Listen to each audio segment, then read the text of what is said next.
अस्सलाम वालेकुम व्यूवर्स, क्या आप चाय के शौकीन हैं? तो आप बिल्कुल ठीक जगह पर आए हैं। ये वीडियो सिर्फ आपके लिए है। क्या आपके साथ भी ऐसा होता है कि जब आप चाय बनाएं तो कभी चाय में पत्ती ज़्यादा हो जाती है, कभी चीनी कम हो जाती है या फिर चाय कच्ची रह जाती है? अगर आपके साथ ये मसले पेश आते रहते हैं तो मेरी ये वायरल टी की वीडियो पूरी वॉच करें और फिर मेरे तरीके से आप भी चाय बनाएं तो इंशाल्लाह आपकी चाय भी एकदम परफेक्ट बनेगी। चाय बनाने के लिए एक पैन मैंने चूल्हे पे रखा और उसमें मैंने डाल दी 2 टेबलस्पून चीनी।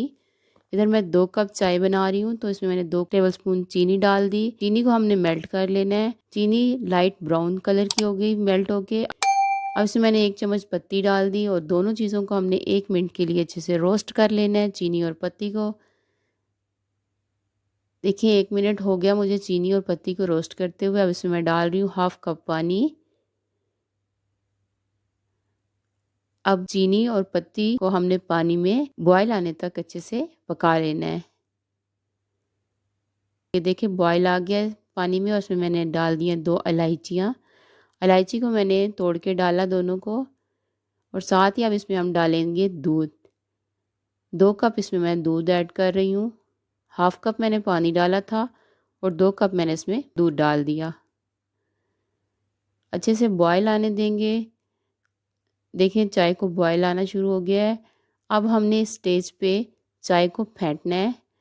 पौवे की मदद से मैं चाय को अच्छे से फेंटूंगी। तकरीबन इस तरह मैं 15 से 20 बार चाय को फेंटूंगी।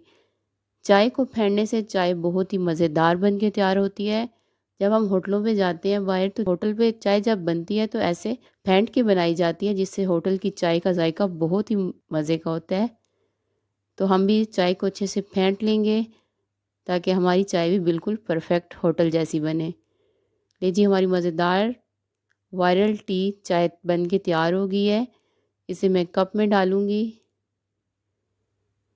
और इसका जायका बहुत मज़े का बना था। तो ज़रूर आप भी ट्राई कीजिएगा ये चाय।